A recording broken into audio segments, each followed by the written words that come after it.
Hello दोस्तों, मेरे channel Syed Sonali मुर्गी फार्म में आप सभी का स्वागत है। ये मेरी सोनाली के मुर्गियाँ हैं। इनमें से जो मुर्गियाँ हैं उन सबको मैं बेचने जा रहा हूँ।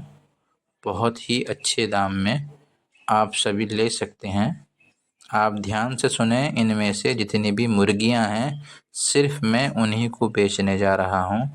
मुर्गा नहीं बेचूँगा, मुर्गियों को ही मैं बेचूँगा।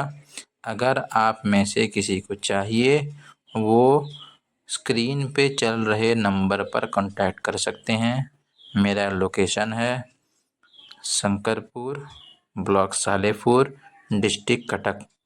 आप सभी से गुजारिश है, जिन लोगों को भी सिर्फ़ और सिर्फ़ मुर्गियाँ चाहिए, घर में पालने के लिए हो या फिर बेचने के लिए, मुझसे कांटेक्ट कर सकते हैं।